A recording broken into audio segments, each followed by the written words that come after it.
سادہ توفیق ہمت والوں شمع رسالت کی پروانوں،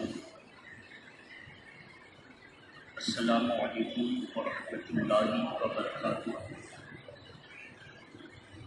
الحمدللہ رب العالمین والعاقبۃ للمتقین، والصلاة والسلام علی رسولہ النبی الامین المتین الکریم، اما بعد اعوذ باللہ من الشیطان الرجیم، بسم اللہ الرحمن الرحیم۔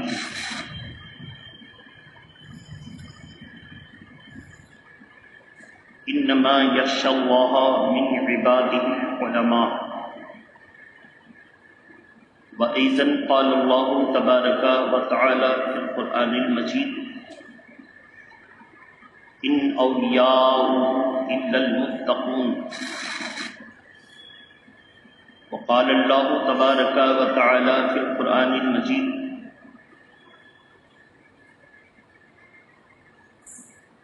إن صلاتي ونسكي ومحياي ومماتي لله رب العالمين، صدق اللہ العلی العظیم وبلغنا رسولہ النبی الامین المتین الکریم۔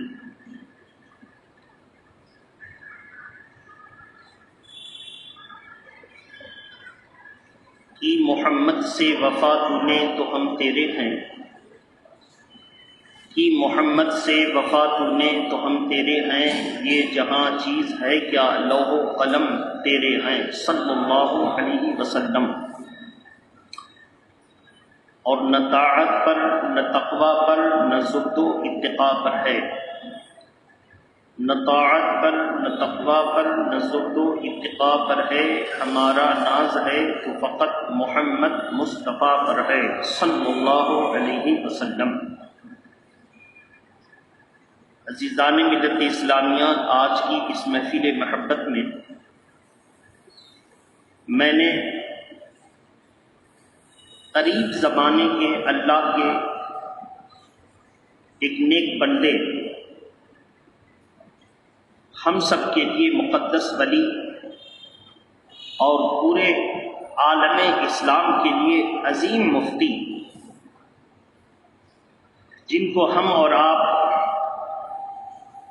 شہزادے تاجدار اہل سنت آل الرحمن حضرت مفتی عالم مفتی اعظم مصطفیٰ رضا خان علیہ رحمۃ الرضوان، جن کو عرف میں مفتی اعظم کہا جاتا ہے، ان کا 40واں عرس 14 محرم الحرام کی شب میں منایا گیا۔ چونکہ اندس کے مسلمانوں پر ان کا احسان عظیم ہے کہ وہ اپنے زندگی ظاہر میں تشریف لایا کرتے تھے اور سرکار غوث اعظم کا وہ فیض جاری کیا تھا جس فیض کو اہل علم، اہل بصیرت اور سچے اہل سنت و جماعت پر گامزن رہنے والے مسلمان آج بھی محسوس کر رہے ہیں، اور انشاءاللہ تعالی انہوں نے جو قرآن اور حدیث کی روشنی میں خود کو بھی سنوارا تھا اور قرآن و حدیث کا پیغام عوام کو بھی دیا تھا یکساں، جتنا خود عمل کرتے تھے اتنا ہی وہ عوام سے بھی چاہتے تھے۔ اب خود کتنا عمل کرتے تھے یہ ہے مسئلہ، شریعت پر تھوڑا سا عمل کرتے تھے کہ زیادہ عمل کرتے تھے کہ درمیانی عمل کرتے تھے، یہ اصل مسئلہ ہے۔ تو جتنا خود عمل کرتے تھے اپنے چاہنے والوں سے بھی یہی چاہتے تھے کہ وہ بھی باعمل بن جائیں، اور ان کی دلینہ خواہش تھی کہ ہر مسلمان، دنیا کا ہر انسان اس کو پہچانے جس نے اس کو پیدا کیا، اور اس کا احترام کرے جن کی وجہ سے وہ پیدا کیا گیا. جس نے پیدا کیا وہ ہے اللہ، اور جس کی وجہ سے پوری کائنات وجود میں آئی وہ ہے رسول اللہ. یہ دو مقصد تھا سرکار کا. جس نے پیدا کیا اس کو پہچانو، اور جن کی وجہ سے تم پیدا کیے گئے ان کا احترام کرو. پوری زندگی 91 سال کی طویل زندگی کو اسی نہج پر گزار دیا.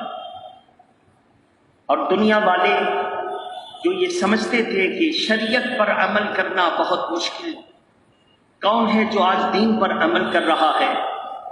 سرکار مفتی اعظم ہند کا پورا خانوادہ اس روش پر چل کر کے مسلمانوں کو ذہن دے رہا ہے، اگر تم چاہ لو اور کوشش کا قدم بڑھاؤ تو اللہ تمہاری مراد پوری کر دے گا. لیکن چاہیں گے ہی نہیں اور کوشش کا قدم بڑھائیں گے ہی نہیں تو پھر اللہ کی مدد کیسے ہوگی؟ پہلے ہزاروں کے خلاف 313 کو تم میدان بدر میں اتارو، پھر دیکھو اللہ کی رحمت کیسے اترتی ہے. لقد کان لکم ببدر اذلہ، تم بدر کے میدان میں بڑے کمزور تھے. اللہ تبارک تعالیٰ نے پے در پے کبھی 3000 کبھی 1000 اور کبھی 5000 فرشتوں سے بدر میں تمہاری مدد فرمائی. اللہ چاہتا تو فرشتے کا وسیلہ رکھنے کی کوئی ضرورت نہیں تھی، اور ایک فرشتہ کافی تھا. ایک فرشتہ کافی تھا. جب قوم لوط پر عذاب آیا تو ایک فرشتے نے قوم لوط کی پوری بستی کو اپنی ہتھیلی پر اٹھایا، آسمان تک لے گیا اور وہیں سے الٹا پٹک دیا. پوری بستی تباہ ہو گئی، جس کے کچھ اثرات حجاج کرام جب حج کے لیے جاتے ہیں تو لوط کی بستی کے کچھ کھنڈرات وغیرہ دیکھتے ہیں کہ ساری بستی الٹی پڑی ہے، چھت نیچے بنیاد اوپر. اگر اللہ چاہتا تو ایک فرشتہ کو بھیج دیتا، وہ ساری بستی کو الٹ دیتا. 313 اللہ کے نیک بندوں کے خلاف جو ہزاروں آئے تھے، تلوار، تیر، گھوڑے، اونٹ پر بھروسہ کرنے والے، جنگی ہتھیار پر بھروسہ کرنے والے، ان کا خاتمہ ہو جاتا.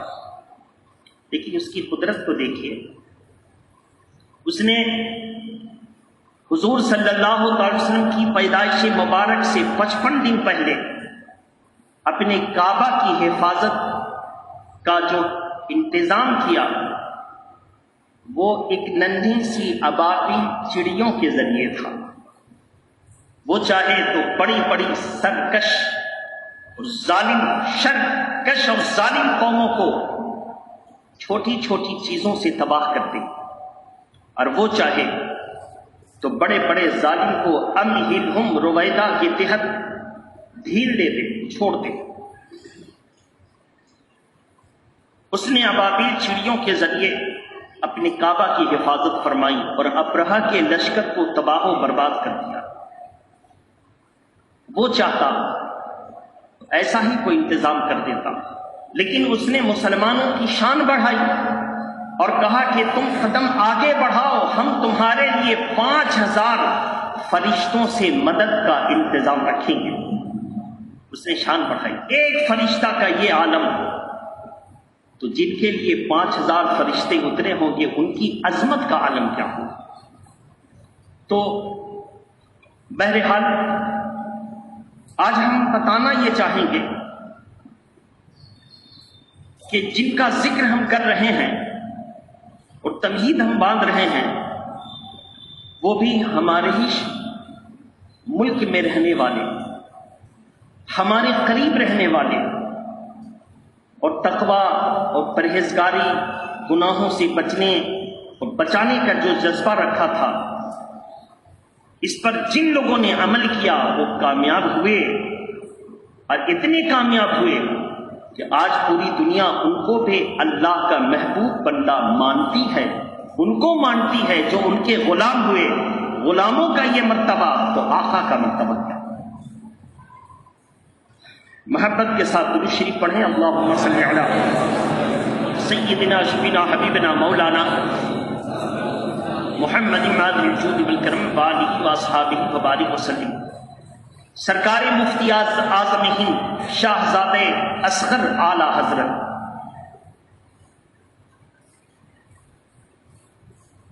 1310 ہجری 12 ذوالحج بقرعید کی 12 تاریخ 1310 ہجری میں پیدا ہوئے اور 12 نومبر 1981 مطابق 1402 ہجری 14 محرم الحرام کی شب 1:40 پر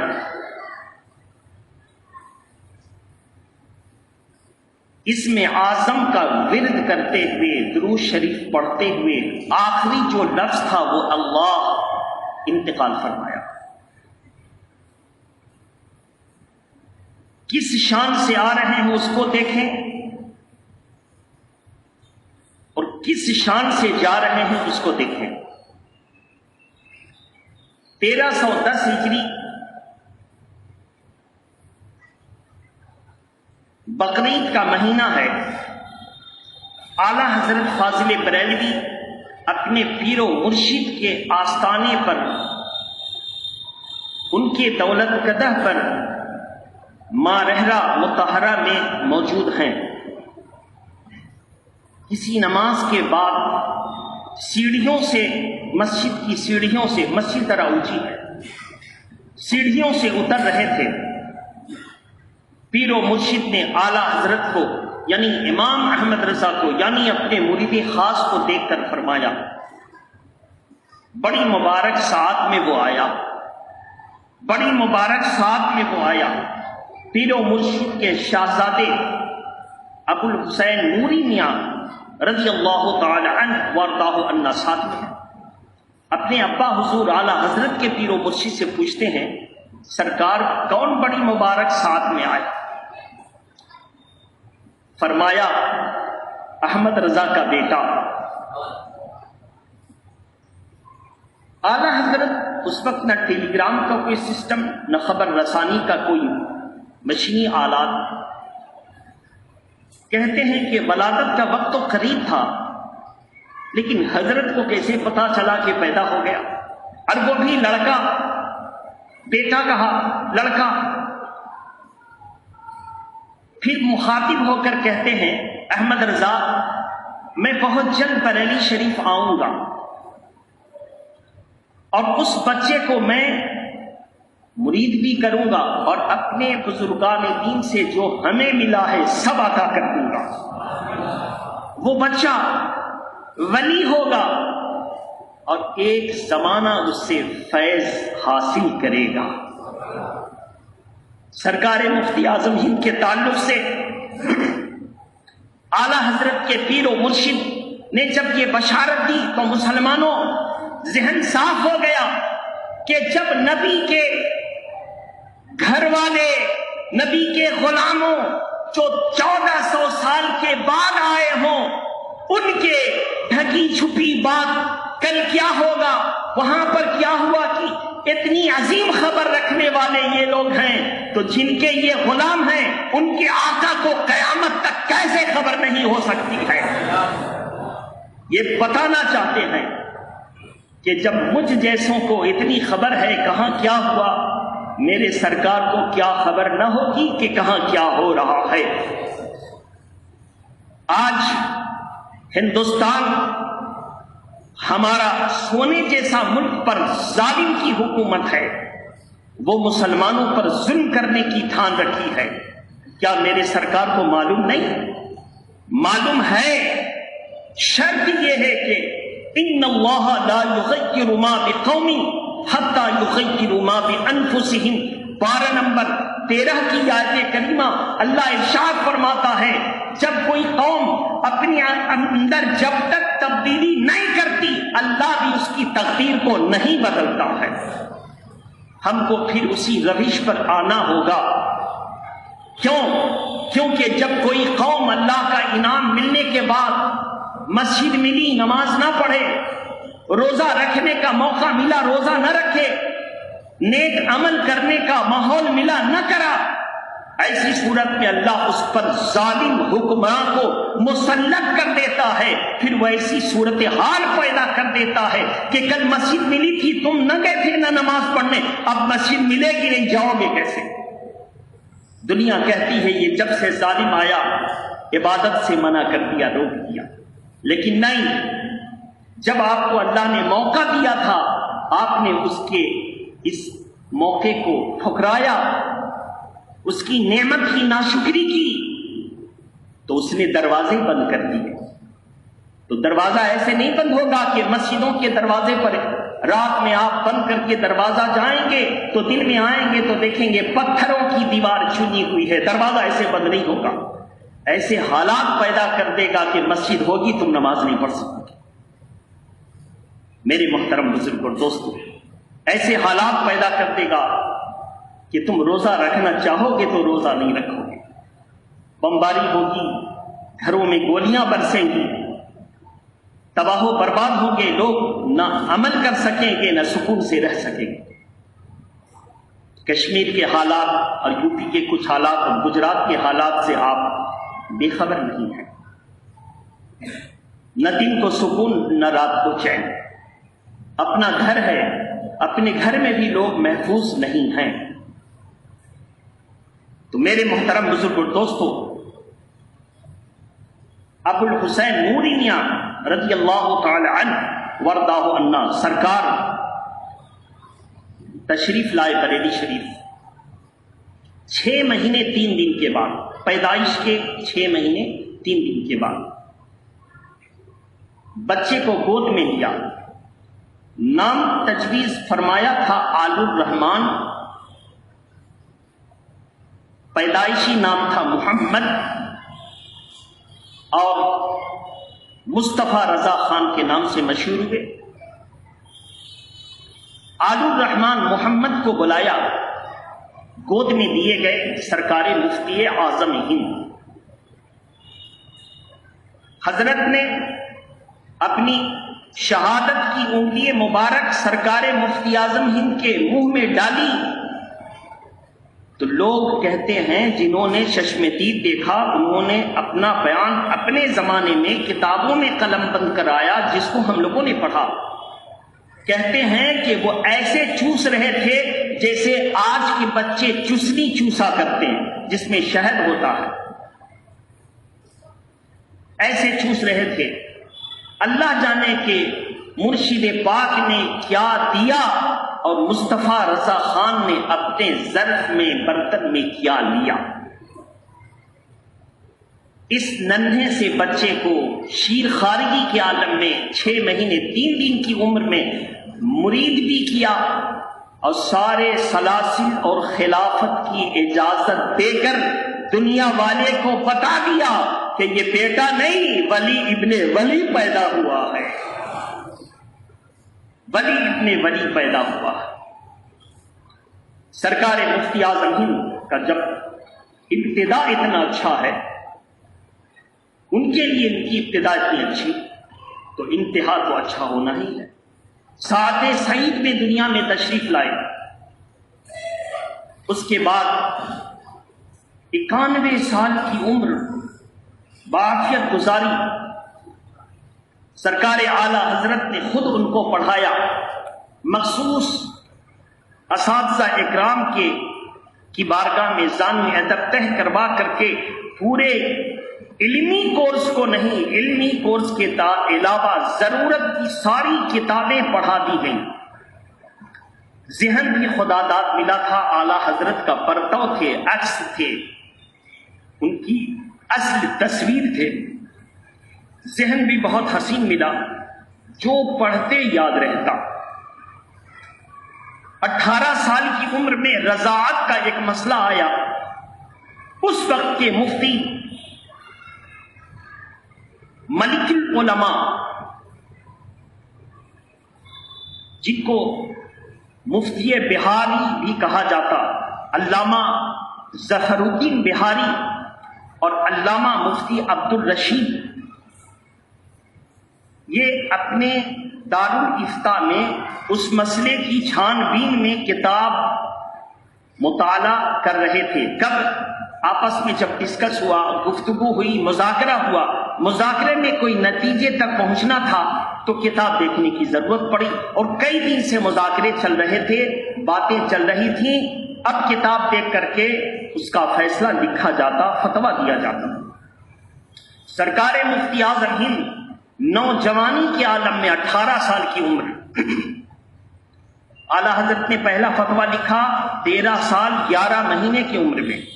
سرکار مفتی اعظم ہند نے 18 سال کی عمر فتویٰ لکھا۔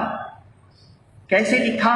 ایسے مفتیان اکرام سے کہا کہ حضرت آپ لوگ فتوے لکھتے ہیں تو کتاب دیکھنے کی ضرورت پڑتی ہے۔ مفتی صاحب نے قلم رکھ کر کے کہا تو شہزادے کتاب دیکھے بغیر آپ ہی لکھ دیجئے نا۔ فرمایا الحمدللہ، لائیے۔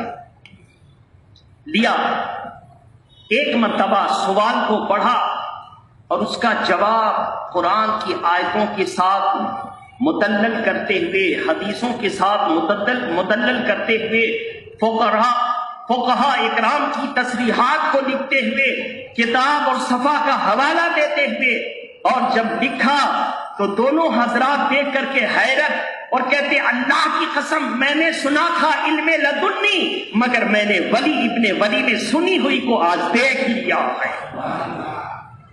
سرکار اعلی حضرت عصر کے بعد لوگوں کے فتاوے دیکھا کرتے تھے، سنا کرتے تھے۔ جب ان کا پیش کیا گیا، کہا یہ تحریر مصطفیٰ رضا کی کا جی حضور، اس نے لکھا ہے، کہا لکھا بھی ہے اور بغیر کسی کتاب کو دیکھے ہوئے، قوت حافظہ کی بنیاد پر اور اپنے ثوابدید کی بنیاد پر، جو اس کی سمجھ ہے قرآن اور حدیث کی روشنی میں، فرمایا جو اس وقت حاضر باش علماء تھے، کہا یہ تو فقیہ النفس پیدا ہوا ہے، یعنی اس کی نفس میں فقاہت بھری ہوئی ہے، یہ بولتا ہے تو مسئلہ بولتا ہے، عمل کرتا ہے تو مسئلے پر عمل کرتا ہے۔ الغرض اعلی حضرت نے اسی سال مہر ان کے نام کی بنوائی اور ان کو دارالافتاء کی ذمہ داری عطا فرما دی۔ سرکار مفتی اعظم ہند 18 سال کی عمر سے لے کر 91 سال کی عمر آخری وقت تک اپنے ابا حضور کے دیے ہوئے اس منصب کا پورا لحاظ، پوری رعایت کرتے ہوئے فتوے نویسی کی دنیا میں نام روشن کیا، اور پوری دنیا مصطفیٰ رضا کو بھول گئی اور مفتی اعظم ہند سے جان لیا۔ اور جب ان کے فتاوے باہر میں گئے تو افریقہ، امریکہ، عرب، ان تمام کے ذمہ دار علماء، چاہے ان کا مکتب فکر کوئی رہا ہو، جب ان کے استدلال، ان کی فقہی بصیرت کو مطالعہ کیا تو کہا اے لوگوں بڑے تنگ دل ہو، تم نے اس ذات کو مفتی اعظم ہند کہا، مفتی اعظم ہند میں نہ گھیر کے رکھو، اس کو عام کرو، یہ تمہارا مفتی نہیں ہے، پوری دنیا کا مفتی ہے، اس کو مفتی اعظم عالم کہو۔ اس لیے کہ میرے یہاں بھی یہ مسئلہ پھنسا تھا، ہم لوگ آج تحقیقات اور منقح مسئلے پر جب ہماری رضا کی تحقیقات، یہ صرف ہندوستان کا مفتی نہیں ہے، یہ ہمارا، اس کو مفتی اعظم عالم کہو، یہ صرف ہندوستان کا مفتی نہیں ہے، یہ ہمارا، تمہارا، پوری دنیا کا مفتی ہے۔ میرے محترم بزرگوں اور دوستوں، بہرحال 91 سال کی عمر تک، اور کیا معمول تھا سرکار کا، اور نماز کی کتنی پابندی تھی، اب وہ دیکھیں۔ نماز کی پابندی کا معاملہ یہ تھا، بس میں سفر کر رہے تھے اور عصر کا وقت جا رہا تھا، نماز نہیں پڑھی تھی، اپنے خادم سے کہا، وہ بھی بڑے عالم تھے، خادم ان کے تھے، ہمارے لیے سر کے تاج، ان سے کہا کہ بس والے سے کہو کہ بس روک دے، میں نماز پڑھوں گا۔ کہا حضرت یہ جو ہے اسٹیٹ گورنمنٹ کی بسیں ہیں اور یہ سٹاپیج پر رکتی ہیں اور ایک کم ٹائم کے لیے رکتی ہیں۔ کہا نماز، گھبرا کر اٹھے اور گئے، کنڈکٹر سے کہا، ڈرائیور سے کہا، اور جا کر کہنے کے بعد کہا تھوڑی دیر کے لیے روک دیتے۔ کہا کہ ہم تو ایسے ہی لیٹ ہو رہے ہیں، میری نوکری چلی جائے گی۔ بہرحال کہا کہ تھوڑی دیر ذرا سا کوئی بہانہ لگے تو روک دیتے ہیں۔ بھگانے لگا۔ سورج اب غروب ہونے میں آدھا گھنٹہ رہ گیا، مکروہ وقت نہیں آیا، مکروہ وقت 20 منٹ پہلے آتا۔ سرکار نے دیکھا وضو بھی کرنا، نماز بھی پڑھنی۔ اچانک اس کا ٹائر بھسٹ ہوا اور یہ سب غیر مسلم دیکھ رہے تھے کہ یہ بابا نماز کے لیے بول رہے ہیں بار بار، یہ ڈرائیور ہانکے جا رہا، بھگائے جا رہا گاڑی کو۔ اب جیسے ہی ٹائر بھسٹ ہوا سب لوگ اترے، سرکار کو اتارا گیا۔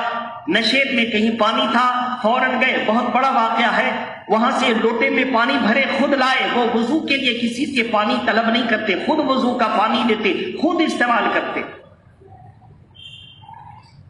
اب اس کے بعد وضو کیا، نماز پڑھی، سب لوگ آ گئے، ان لوگوں نے بھی وضو کیا، نماز پڑھی۔ مغرب کا انتظار ہوا، جماعت کے ساتھ نماز پڑھی، تب تک ٹائر ٹھیک ہوا۔ کچھ ہندو کھڑے ہو گئے، کہا بابا اب تک جو تھا لیکن میں نے دیکھا کہ جو اپنے پیدا کرنے والے کی عبادت کی پابندی کرتا ہے وہ اس سے کروا لیتا ہے، قضا نہیں کرواتا ہے، قضا نہیں کرواتا، کروا لیتا، کہیں بھی ہو کروا لیتا ہے۔ میرے محترم بزرگوں، دوستوں، اس کے بعد وہ لوگ اسلام کو قبول کیا، مسلمان ہوئے مرید بن گئے۔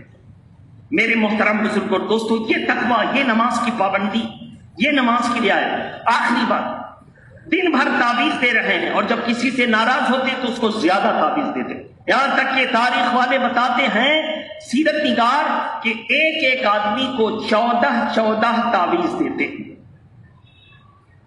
اور وہ نحال ہو جاتا، سب کی پریشانی دور ہونے کا جذبہ لے کر اٹھتا، نحال ہو جاتا۔ 14 تعویذ دیتے اور رات دن تعویذ۔ کسی بدخواہ، ہر دور میں بدخواہ پیدا ہوئے، بڑوں کو نہیں چھوڑا، کسی بدخواہ تھا مسلمان اور عام نہیں تھا، مولوی تھا، اس نے کہا کہ یہ مفتی اعظم ہے، دن بھر تو تعویذ لکھتے ہیں، فتویٰ کب لکھتے ہیں، مطالعہ کب کرتے ہیں؟ کیا معمول تھا وہ دیکھیے، دن بھر تعویذ نویسی میں گزار دی، بس نماز کے لیے اٹھے، کھانے کی بھی فکر نہیں، نماز کے لیے اٹھے، اور نماز کا وقت جب ہو جاتا وہ بھی جماعت، ایسا نہیں کہ نماز پڑھنی منمانی، نہیں، جماعت کے تعلق سے آخری بات سنیے۔ دارالعلوم دیوبند یو پی ہی میں ہے، بریلی شریف کے بغل میں، 4 گھنٹے کا راستہ ہوگا۔ 2 فاضل وہاں کے فارغ التحصیل عالم آئے دیکھنے کے لیے کہ دیکھیں احمد رضا کا تو سنا تھا، ان کے شہزادے کا کیا حال ہے۔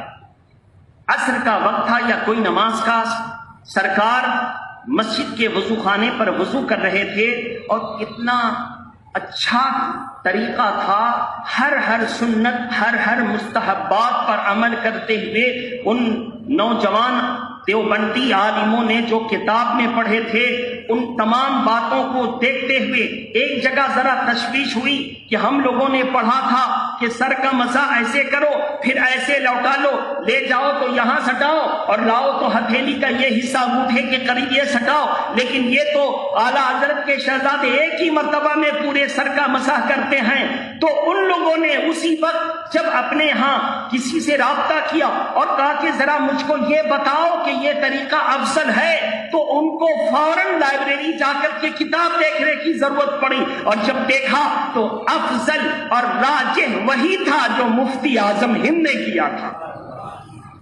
کہا کہ اللہ اکبر، ہم لوگ سمجھتے تھے یہ مزار پجوا کا مولانا ہے، یہ چادر گاگر والوں کا مولانا ہے، اللہ کی قسم یہ چادر گاگر والوں کا نہیں، یہ حقیقت میں پرہیزگاروں کا عالم ہے، متقیوں کا مولانا ہے۔ الغرض کہ وہ دونوں اپنے معاملے سے توبہ کیا اور توبہ کر کر کے سنی صحیح العقیدہ مسلمان ہو گئے، پھر بیعت ہوئے۔